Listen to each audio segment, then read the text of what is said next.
नमस्कार साथियों, आपका हमारे YouTube चैनल पर एक बार फिर से स्वागत है और मेरा नाम है संजय राणा।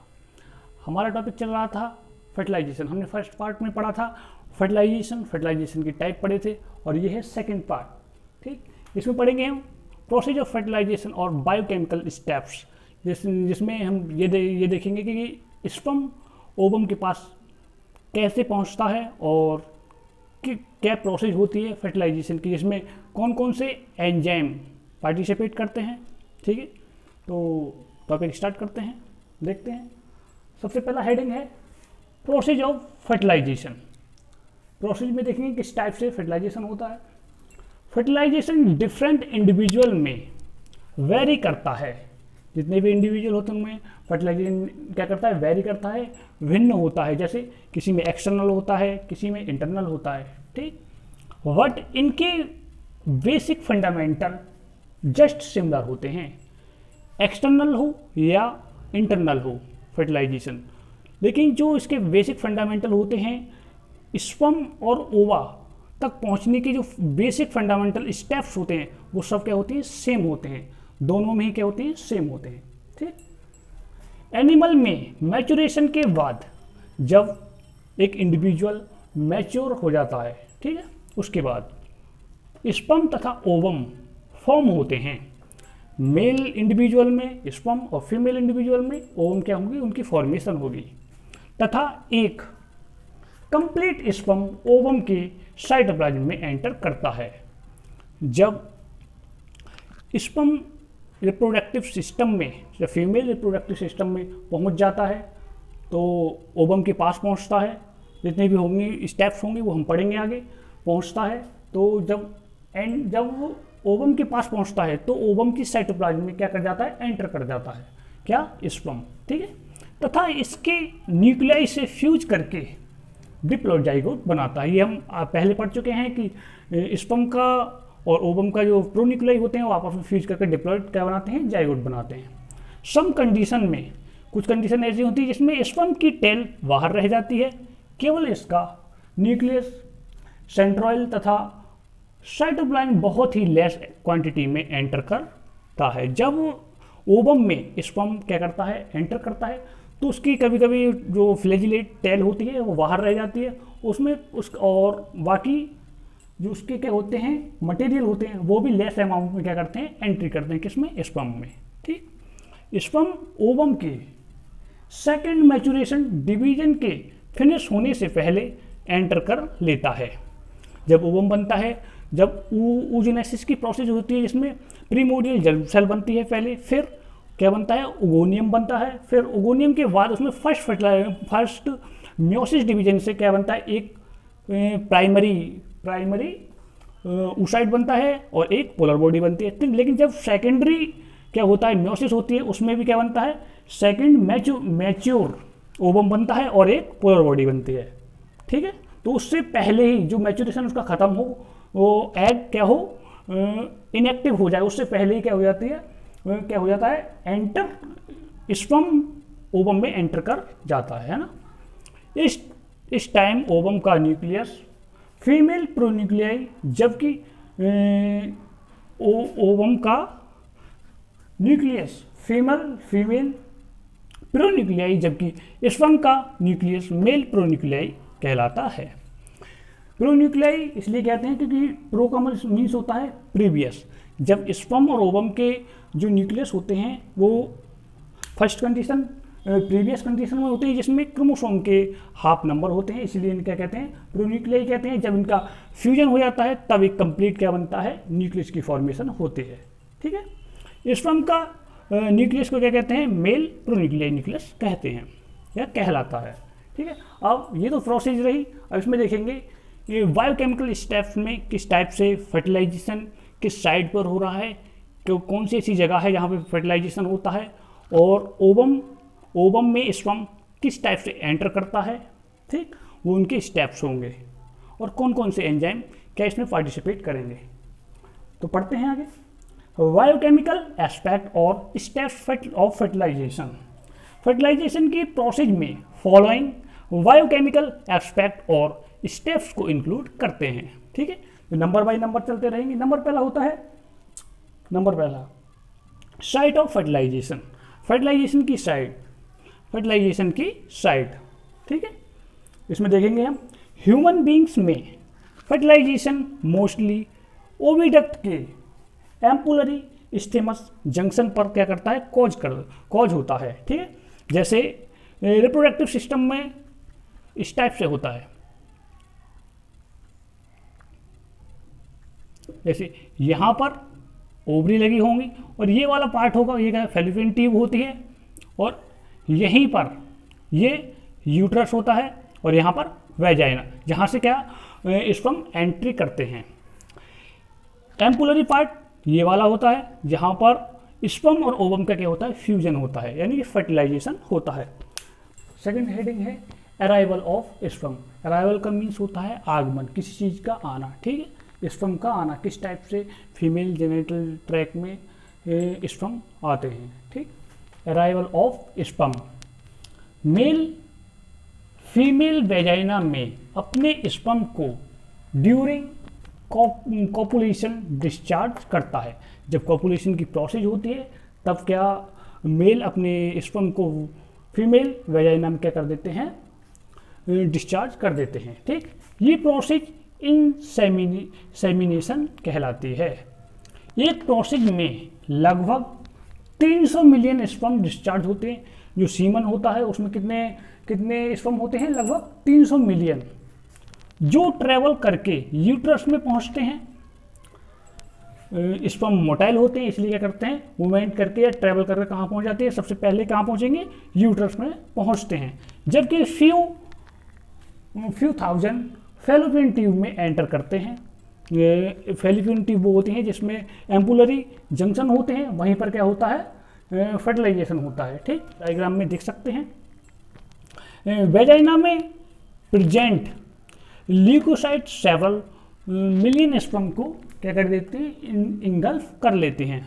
जो कुछ मिलियंस होते हैं, कुछ मिलियंस जो स्पर्म होते हैं उन्हें ल्यूकोसाइट द्वारा क्या कर लिया जाता है, इंगल्फ कर लिया जाता है, तथा कर लेती हैं, तथा वन स्पर्म, ये काट देना, तथा वन स्पर्म ओवम को पेनिट्रेट करता है। यानी कि एक ही स्पर्म की क्या होती है, नीड होती है ओवम को पेनिट्रेट करने के लिए, ठीक। अब हमारा थर्ड हेडिंग है कैपेसिटेशन ऑफ स्पर्म। ये देखते हैं क्या होती है कैपेसिटेशन। जब स्पर्म फीमेल जेनिटल ट्रैक्ट में एंटर करते हैं तो वेजाइना के द्वारा एक ऐसा सिक्रेशन रिलीज होता है जो उसे फर्टिलाइजेशन के लिए कैपेबल बनाता है। एक ऐसा फ्लूइड या सिक्रेशन क्या होता है, प्रोवाइड कराता है किस चीज़ के लिए, स्पर्म के लिए, जो उसमें ट्रैक में इजीली क्या कर सके, स्विंग कर सके, मूव कर सके, ठीक। जो स्पर्म के वे में आने वाले सेलुलर डाइवर्स को क्या कर ले, रिमूव कर दे। जैसे ब्रेक डाउन ऑफ सेल्स होती हैं, कुछ जगह ऐसी होती हैं यहाँ पर कुछ सेल्स आ जाती हैं जो डेड सेल होती है, उन्हें क्या कर देते हैं, रिमूव कर देता है, ठीक। जो सिक्रेशन क्या होता है, सिक्रेट होता है। तथा एक्रोसोम को एक्टिवनेस प्रोवाइड कराता है। स्पर्म का जो हेड से ऊपर वाला जो पार्ट होता है वही क्या होता है, एक्रोसोम होता है। वो एक्टिवनेस क्या होते हैं, एक्टिव हो जाता है, एक्टिवनेस प्रोवाइड कराता है। जब एक्रोसोम एग को पेनिट्रेट करने के लिए कैपेबल हो जाता है तो स्पर्म एक्टिवेशन द्वारा एक एंजाइम हाइलेरोनिडेज मोर क्वांटिटी में सिक्रेशन होने लगता है, जिसमें लगभग 5 से 6 घंटे का क्या लगता है, टाइम लगता है। स्पर्म एक्टिवेशन की ये प्रोसेस कैपेसिटेशन कहलाती है। आपको समझ आया होगा, ठीक। और कैपेसिटेशन के बाद हमारा हेडिंग आता है एक्टोसोमल रिएक्शन। इसमें देखते हैं क्या होता है। After ovulation secondary oocyte oviduct की फॉलिक्यूलर ट्यूब में पहुंच जाता है। जब ओवम का ओव्यूलेशन हो जाता है, ठीक है, तो वो ओविडक्ट की कहां पर पहुंच जाता है, फॉलिक्यूलर ट्यूब में पहुंच जाता है ओवरी से। ये केमिकली कंबाइंडली स्पर्म लाइसिन को फॉर्म करता है। इंपोर्टेंट स्पर्म लाइसिन फॉलोइंग है। स्पर्म लाइसिन में डिफरेंट टाइप के एंजाइम प्रोड्यूस होते हैं जो ओवम की डिफरेंट लेयर पर एक्ट करते हैं, जिसमें नंबर 1 है हाइलेरोनिडेज। ये फॉलिकुलर सेल की ग्राउंड सब्सटेंस पर एक्ट करता है। जो फॉलिकुलर सेल्स होते हैं ओवम की चारों तरफ, ठीक है, उनके सब्सटेंस पर क्या करेगा, एक्ट करेगा। और हमारा नंबर 2 है कोरोना पेनिट्रेटिंग एंजाइम। ये ओवम के कोरोना रेडिएटा को डिसॉल्व करता है। हमने देखा कि वो जब हमने ओवम पढ़ा था तो सबसे पहली जो लेयर थी उसकी कोरोना रेडिएटा थी, ठीक है। नंबर 2 थी ज़ोना पेलिसिडा और नंबर 3 थी प्लाज्मा मेम्ब्रेन। तो जो कोरोना पेनिट्रेटिंग एंजाइम है वो किस पर वर्क करेगा, कोरोना रेडिएटा पर, ठीक है। और थर्ड है हमारा ज़ोना लाइसिन। ये ज़ोना पेलिसिडा को डिसॉल्व करने में हेल्प करता है। ये लेयर क्या होती है, डिसॉल्व हो जाती है। इसके बाद स्पर्म प्लाज्मा मेम्ब्रेन पर क्या होता है, अटैच हो जाता है। इसमें कुछ कंडीशन होती है जैसे optimum pH, calcium ion, magnesium ion और मैग्नीशियम आयन कंसंट्रेशन तथा टेम्परेचर एक्रोसोमल रिएक्शन के लिए असेंशियल होते हैं, ठीक है ना। जिसमें calcium ion important role play करता है। कैल्शियम आयन की एब्सेंस में, जब कैल्शियम आयन की एब्सेंस होगी तो फर्टिलाइजेशन की प्रोसेस कंप्लीट नहीं होती, ठीक।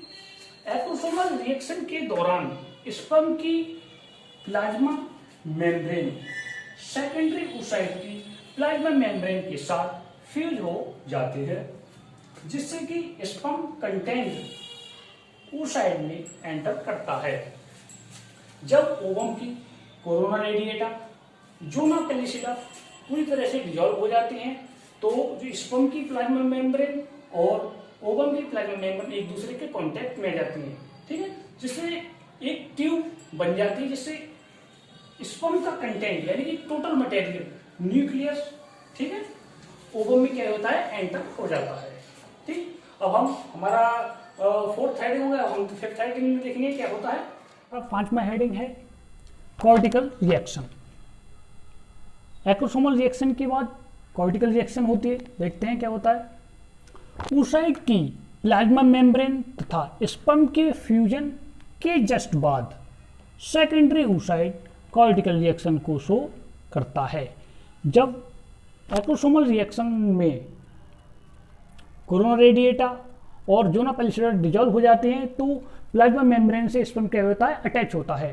तो क्या कौन सी रिएक्शन स्टार्ट होती है, cortical reaction. Cortical granule plasma membrane के जस्ट नीचे प्रेजेंट होते हैं, जैसे आप देख सकते हैं डायग्राम में। सबसे पहले कौन सी थी जो लेयर थी, कोरोना रेडिएटा, और नंबर 2 ज़ोना पेलिसिडा, और number 3 plasma membrane. Plasma membrane के बाद ये रेड वाले हैं क्या है, कॉर्टिकल ग्रेन्यूल्स लगे होते हैं, ठीक। वही क्या करते हैं, कॉर्टिकल रिएक्शन को शो करते हैं। कहाँ पर प्रेजेंट होते हैं, प्लाज्मा मेम्ब्रेन के जस्ट नीचे प्रेजेंट होते हैं। आप देख सकते हैं इस तरीके से। ये ग्रेन्यूल oocyte की प्लाज्मा मेम्ब्रेन के साथ फ्यूज होकर अपने एंजाइम प्रोड्यूस करते हैं। ग्रेन्यूल और प्लाज्मा मेम्ब्रेन एक दूसरे में फ्यूज हो जाते हैं और अपने एंजाइम को क्या कर देते हैं, प्रोड्यूस या सेक्रेशन करना स्टार्ट कर देते हैं, जो ज़ोना पेलिसिडा को हार्ड बनाते हैं। जब दोनों फ्यूज हो जाएंगी और अपने सिक्रेशन को क्या करेंगे, सिक्रेट करेंगे, जो एंजाइम है उन्हें क्या करेंगे, सिक्रेट करेंगे, तो ज़ोना पेलिसिडा को क्या बना देंगे, हार्ड बनाते हैं, ठीक है। ये इजीली डिसॉल्व नहीं होता है। फिर ज़ोना पेलिसिडा को हार्ड बनाते हैं, जो पॉलीस्पर्मी को भी प्रिवेंट करने में हेल्प करता है। जब ज़ोना पेलिसिडा क्या होती है, हार्ड हो जाती है, पेनिट्रेट नहीं हो पाती है, तो पॉलीस्पर्मी को क्या करते हैं, प्रिवेंट करते हैं। हमने पॉलीस्पर्मी में पढ़ा था कि एक से अधिक यानी कि एक से अधिक स्पर्म ओवा में क्या करते हैं, एंटर करते हैं। उसी कंडीशन को क्या कहते हैं, पॉलीस्पर्मी कहते हैं, ठीक। ये डायग्राम है attachment of sperm to corona radiata of ovum, ठीक है। अटैचमेंट में ये वाला डायग्राम बनाएंगे, ठीक है। अब हमारा 6th हेडिंग है स्पर्म एंट्री। इसमें देखेंगे कि स्पर्म किस टाइप से ओवम में एंटर होता है, ठीक है।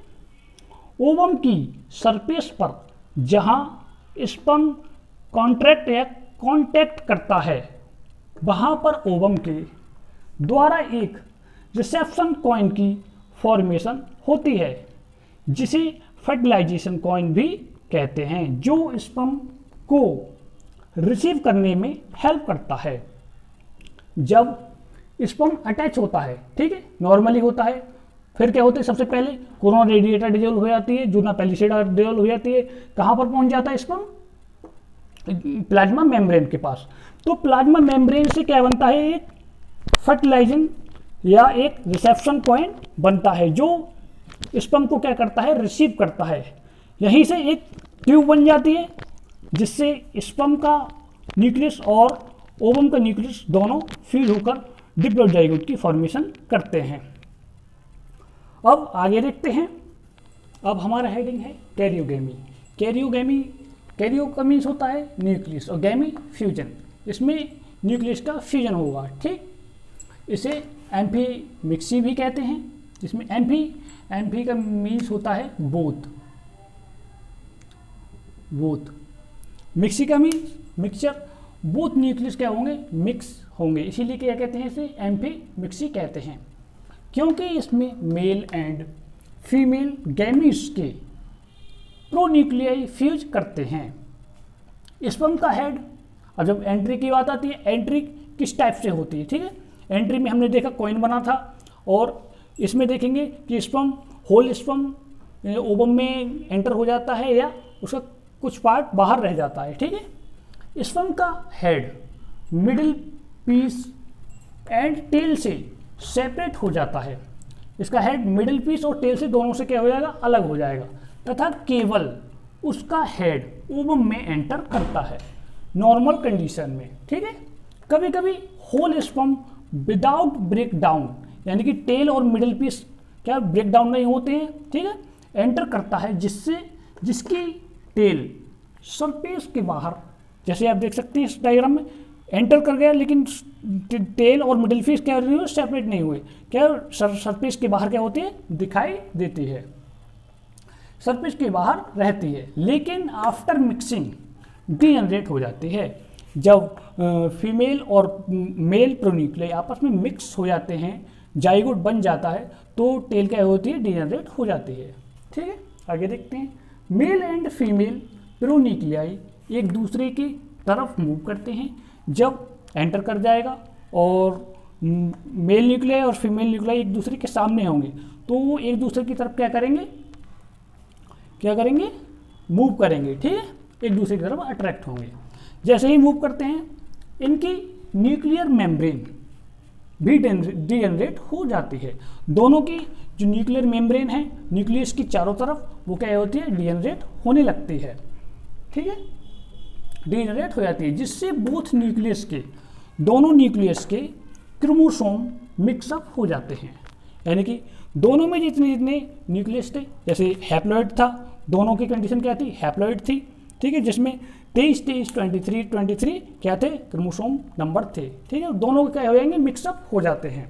यही प्रोसेस कैरियोगेमी कहलाती है या एम्फी मिक्सी कहलाती है, यानी कि दोनों मेल और फीमेल न्यूक्लियस के क्या क्रोमोसोम को मिक्सअप होना क्या कहलाता है, कैरियोगेमी कहलाता है। दो न्यूक्लियस का मिक्स होना कैरियोगेमी कहलाता है, ठीक। अब हैप्लॉइड ओवम, जो हैप्लॉइड ओवम था, ठीक है, जिसमें 23 क्रोमोसोम नंबर थे, डिप्लॉइड जाइगोट में कन्वर्ट हो जाता है। क्या डिप्लॉइड जाइगोट में क्या होता है, कन्वर्ट हो जाता है, जिसे फर्टिलाइजिंग ओवम भी कहते हैं, जिससे फर्टिलाइजेशन की प्रोसेस क्या होती है, कंप्लीट हो जाती है। यानी कि ओवम और स्पर्म के दोनों के फ्यूजन के बाद क्या बनता है, जाइगोट, उसी के कहते हैं फर्टिलाइजेशन कहते हैं। कैरियोगेमी के बाद बनने के बाद, कैरियोगेमी के बाद जाइगोट की फॉर्मेशन होती है। जाइगोट क्या होता है, सिंगल सेल होता है, जिसमें क्रोमोसोम के नंबर 46 होते हैं, ठीक। अगला हेडिंग होगा हमारा फर्टिलाइजिंग एंड एंटी फर्टिलाइजिंग और सिग्निफिकेंस। अब हमारा हेडिंग है फर्टिलाइजिंग एंड एंटी फर्टिलाइजिंग। देखते हैं क्या होते हैं। ओवम एक केमिकल सब्सटेंस फर्टिलाइजिंग सिक्रेट करता है। ओवम किसको सिक्रेट करता है, फर्टिलाइजिंग को। जो एक ग्लाइकोप्रोटीन होती है, ठीक है, जो मोनोसैकेराइड एंड अमीनो एसिड से मिलकर फॉर्म होती है, ग्लाइकोप्रोटीन, ठीक है। जबकि स्पर्म के द्वारा protein substance anti fertilising secrete करता है, जबकि ओवम के द्वारा क्या सिक्रेट हो रहा था, फर्टिलाइजिंग, और स्पर्म के द्वारा एंटी फर्टिलाइजिंग, जो एसिटिक अमीनो एसिड द्वारा फॉर्म होता है, ठीक है। और फर्टिलाइजिंग किसके द्वारा था, सैकेराइड और अमीनो एसिड के द्वारा फॉर्म होता है। ये स्पर्म की सरफेस पर एंटी फर्टिलाइजिंग स्पर्म की सरफेस पर कोडिंग फॉर्म करता है तथा ओवम के द्वारा सीक्रेट फर्टिलाइजिंग मॉलिक्यूल के साथ इंटरेक्शन कर लेता है। जैसे फर्टिलाइजिंग और एंटी फर्टिलाइजिंग दोनों क्या होते हैं, एक दूसरे के साथ इंटरेक्शन करते हैं और क्या हो जाते हैं, लॉक हो जाते हैं, ठीक है। जैसे की और लॉक की तरह यही क्या होता है, एंटी फर्टिलाइजिंग और फर्टिलाइजिंग।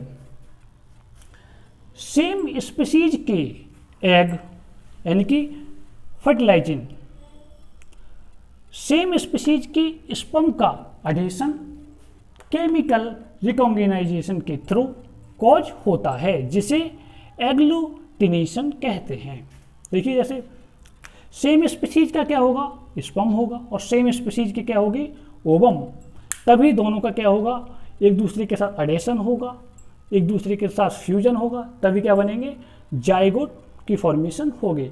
जैसे अदर एनिमल्स का स्पर्म है और अदर एनिमल्स का ओवम है, तो दोनों आपस में फ्यूज नहीं करेंगे, ठीक है। अब सिग्निफिकेंस ऑफ फर्टिलाइजेशन देखते हैं। नंबर 1, फर्टिलाइजेशन के द्वारा क्रोमोसोम का डिप्लॉयड नंबर रिस्टोर होता है, ठीक। जैसे स्पर्म होता है, स्पर्म हैप्लॉयड होता है, और ओवम होता है वो भी हैप्लॉयड होता है, तो दोनों क्या करते हैं, फ्यूज करने के बाद क्या होते हैं, डिप्लॉयड बन जाते हैं। ऐसे ही एक जनरेशन टू अदर जनरेशन क्या होते हैं, ट्रांसफर होते रहते हैं, क्या, क्रोमोसोम के नंबर, और सेम बने रहते हैं, ठीक है। डिप्लॉयड जाइगोट का नंबर क्या रहता है, स्टोर रहता है। नंबर 2, फर्टिलाइजेशन क्लीवेज को स्टार्ट करने का एक असेंटियल फिनोमिनन होता है, ठीक है। देखो फर्टिलाइजेशन में क्या होता है, जाइगोट बनता है, तो जाइगोट में क्या होता है, क्लीवेज की प्रोसेस होती है। अब हम जो आगे पढ़ेंगे वो क्लीवेज पढ़ेंगे, फिर बिना फर्टिलाइजेशन के क्लीवेज नहीं होगा। ये क्या है, एक फिनोमिनन है, घटना है जो फर्टिलाइजेशन के द्वारा होती है जब जाइगोट बनता है, ठीक है। जाइगोट के बाद क्या होगा, जाइगोट में क्लीवेज होगा, वो हम पढ़ेंगे आगे, ठीक। और आपके लिए हम PDF प्रोवाइड कराएंगे, जिसके लिए आप डिस्क्रिप्शन में जाइए, इसमें टेलीग्राम हमारा चैनल है संजय राणा स्टडी पॉइंट, उस पर जाइए और वहाँ से आप PDF भी डाउनलोड कर सकते हैं और उसका कॉपी प्रिंट भी निकलवा सकते हैं। इससे आपने लिखने में थोड़ी प्रॉब्लम होती है, और आप PDF डाउनलोड कर लीजिए, इससे आपको लिखने में प्रॉब्लम नहीं होगी, ठीक है। और मिलते हैं अगले वीडियो में, और जिसने अभी तक चैनल को सब्सक्राइब नहीं किया है वो सब्सक्राइब कर लें, और वीडियो को लाइक करें और कमेंट में अपनी राय बताएं। धन्यवाद।